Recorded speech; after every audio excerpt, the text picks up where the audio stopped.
back to Logs and Lattes. I'm your host, Palmer Wallace. Today we're cutting through the noise to talk about something deceptively technical but hugely impactful: SIEM pricing models, and how they quietly shape what data you can collect, how long you can retain it, and how effectively you can respond to threats. If you've ever had to drop logs, tune down detections, or live with limited retention to avoid a surprise bill, this episode's for you.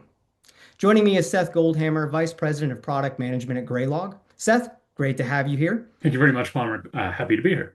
Can you help give us a quick snapshot of your background and how this ties into the overall conversation of SIEM pricing models? I've been in cybersecurity since, I don't know if I want to admit how long. It's 20 plus years. I started on the preventative side, with a founder of a network access control product. I was in intrusion prevention. I went to Logarithm back in 2011, was the first product manager there. So that's what really introduced me to SIEM, and been focused on SIEM for really since then.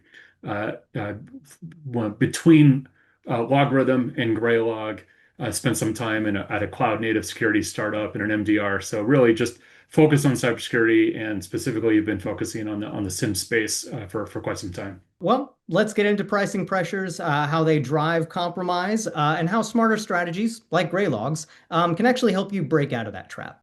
The traditional way that we purchase SIEM technology is a consumption-based model. It's based on ingest rate. That ingest rate could be a matter of the data you're bringing in. It could be what we call EPS, the events, how many events you're able to bring in, which think of the event as a log record. And it could be a factor of the processing, or essentially what a resource-based pricing. How much CPU memory are you using to process and ingest these logs?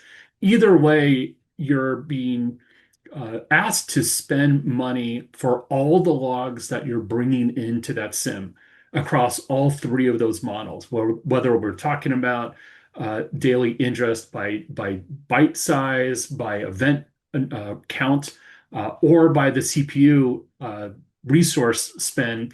Essentially, I'm spending the same amount of data for every single log that comes in.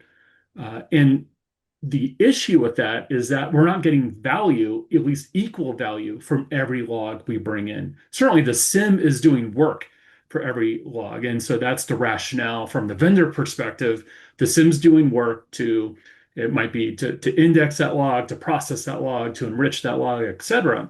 So there's work the SIEM's doing on every single log, whether you receive value from it or not. From a consumer perspective, it's just that ask could potentially be a lot, because it means that, as you talk about, the trade-off that starts to be created is, in recognition that I'm not receiving the same value from every log, I'm going to start making decisions on, well, which log data can I ingest to meet a budget? Because we all live in the real world where we don't have infinite cash to throw at our SIEM, which means I now have to make decisions on what logs really align to the use cases I'm trying to perform, what threat detections I can run, what dashboards I'm looking at, what saved searches, threat hunts I could perform, et cetera. Well, so now I'm making decisions on what log data can I bring in. And when I drop data or choose not to collect that data, unfortunately, when that log's gone, it's gone forever. So if I find a week later, actually, I now want to search back that log because it now is applicable to this particular investigation I'm performing. I don't have that insight. I have to make do without that insight. And that's the biggest trade-off. Put yourself in that analyst's shoes. And this happens all the time in the SOC, right? Where they're investigating, they want to bring back all the context to what happened to this user account, what happened on this host in this particular period of time, to realize they're missing logs because those logs were never collected, or even worse, there was a decision to drop those logs because we needed to, it was perceived to be unnecessary. And as a result, weren't retained. To that point, you're kind of, even to that use case, you're seeing an actual real world trade-off where ultimately teams, may be creating their own kind of blind spots where they're trying to filter out certain features because they're trying to bring something in under a certain budget, but at the same time, to use the phrase, they're kind of cutting off their nose to spite their face. They're actually hindering themselves in the long run. Absolutely. And it's a very common issue because I mean the types of logs that can become very valuable from an analyst perspective are also the ones that are the most voluminous, and in that volume is mostly innocuous content. So for the most part, I'm not searching that content. So DNS data, firewall data, those are, Windows Server logs. These are kind of your classic logs that you want to bring into the SIEM, but we're tuning them and deciding which firewall logs, which DNS data, which server logs we're going to keep because it's just too much data and we don't have, infinite funds to pay for that data. And so all that context, when now there's a specific investigation for a host, and I want to get all the firewall data, all the DNS data, all the Windows Server logs, in a very specific point of time. I need the, 5 minutes around or 10 minutes around this particular incident that occurred. I'm trying to rule out, is this a false positive? If it's a true positive, I need to understand what other network activity occurred, what other Windows processes were kicking off, et cetera.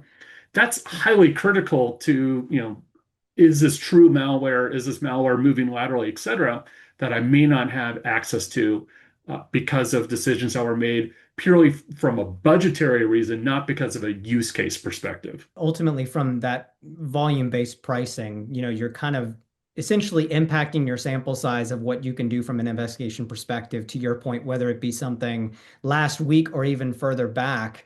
Much like a survey, you're essentially muddying the waters of what actually the root cause of that problem could be. You're going to be forced to be married to what is the data that aligns to your real-time analytics content, because I can't turn the threat detection on without data. So if I need this threat detection rule to be running, then I need data to populate that threat detection is monitoring against. So now I'm sort of as an analyst now performing the rest of the investigation. I'm really confined to, well, what is that data that really was meant for real-time analytics and not for investigation context? It seems like at some point in time, there's some gotchas, or you're going to get stung, much like we were talking about from the use case scenario. But I guess overall, when people are looking at these and pricing out various models, are there just typical like common pricing or licensing traps that like essentially restrict that access that that may go unnoticed to like past security data, or limiting visibility in that regard? From the business leader perspective, it becomes a question of how much risk tolerance do you have? So I'm going to make a decision to reduce the available contextual details my analysts will have at the risk that they can't absolutely say this is a false positive versus a true positive. So they may move on to the next alert to triage because they're going to rule, this one without any substantial evidence to rule otherwise, probably false positive, move on. May not have been false positive. Maybe it was an early indicator of a threat. And so from a business leader perspective, it's hard to quantify that list. And I think that's quantify that risk. And that's, I think, the trap we fall into is feeling that we can make these sort of data segregation, what data to drop, what data to keep in a quantifiable, risk benefit analysis. And the answer is we can't predict what is going to be an investigation that occurs tomorrow that now requires that data and how often that occurs. That becomes very challenging to create a predictive model that can help me now understand what is the risk I'm truly accepting. So what we're actually doing is accepting an unknown amount of risk, and that's concerning. Based on conversations you've had with either our customers, prospects, things along those lines, what are you finding, to your point? How do they calculate that risk? And I'm sure it's your mileage may vary per person, but like, have you found there to be kind of a uniform answer to that, to say, as a business, we quantify it this way, or this is how we're basically pricing and risk in our own ballpark? I've not found a uniform way. I think from the conversations I have had with security leaders, it feels most people are recreating their own wheel for their organization, which is work. It's just, it's work for the CISO, it's work for their leadership to come to an agreement with how are we going to quantify business risk based on decisions that we're making in the security operations center. And because we're rebuilding that wheel over and over again, it means that each organization has their own flavor to what that actually looks like. And so it's not like, in accounting, there are agreed principles to what risk looks like. We don't have that in place in cybersecurity, and that it really impacts us as an industry because it's hard to measure things like cybersecurity maturity. There's lots of maturity models out there. Most of them are vendor sponsored, which means, gee, if I use your product more and more, I get more mature. Well, that's pretty selfish from a vendor's perspective. Uh, and so, but there are good cybersecurity models, and there are frameworks, there are compliance frameworks, and certainly things like NIST that are very helpful for in guidance from CISA. So I'm not to completely paint the picture black and white. I think there's a lot of gray there, but all that gray still means that each organization is kind of making their own model that they think fits their organization as best as possible. And sometimes that fits a really good alignment. Sometimes that fit isn't really good alignment, just based on the homework that each team has to go do on their own. So from a Graylog perspective, how have you found with some of those use cases you're kind of thinking of, how have you found that Graylog has been able to help some of those teams, more specifically collect and retain what they need when, essentially being mindful of their budget and also not overloading that team who's going to have to use that solution? The first thing Graylog had to do was acknowledge, kind of going back to the very first part of our conversation, Graylog had to acknowledge that not every log holds the same value. So why ask customers to pay the same for every log? And that's not a decision that a SIEM can perform very easily. To embed a tool into a SIEM that actually helps log reduction, which means we get paid less, seems counterintuitive. But at the end of the day, the consumer has to be able to feel comfortable that they're getting value out of the things they're doing with the product.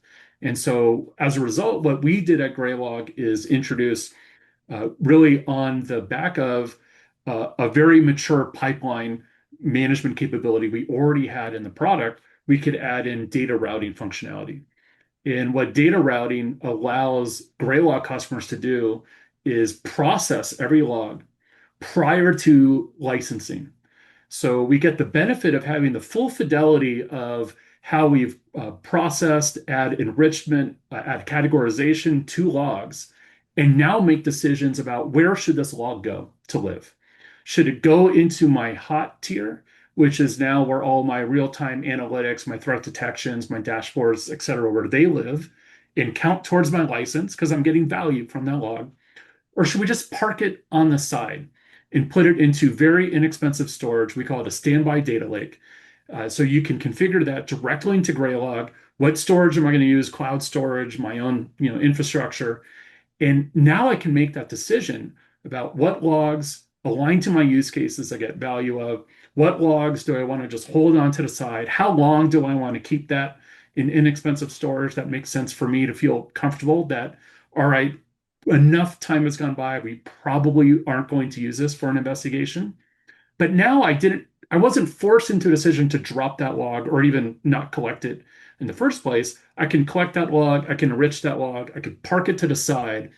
And now, if an investigation does come up or a new indicator of compromise comes up, I want to threat hunt back into my data to see, did that exist, or get the rest of that context. I have the data, it's at least there.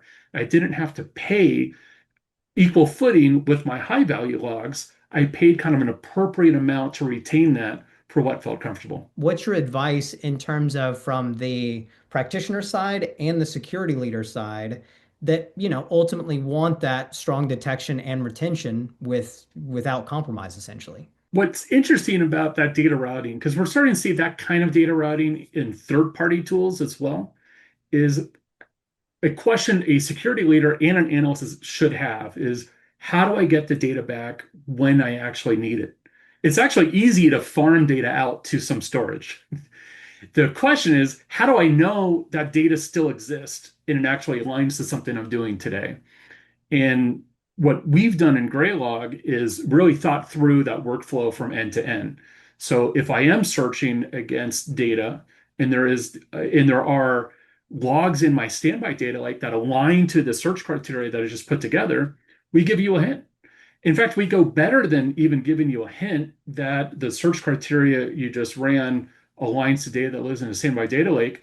We will allow you to preview that data with, again, not against your license yet, just to see, does that even pertain to your investigation? Maybe it's just kind of junk. It matches your criteria, but it's not very useful. All right, so just keep it in the standby data lake. And I don't have to bring it back for further analysis or to add to my investigations, et cetera. So I think this is a more than fair ability for people to really leverage the telemetry that they're generating, that their business is generating on a daily basis. Let's retain it as inexpensively as possible and align it to the SIEM use when there's value to that use. If you enjoyed today's episode of Logs and Lattes, be sure to subscribe on YouTube for more conversations around threat detection, log management, and security without compromise. Until next time, stay curious, stay secure.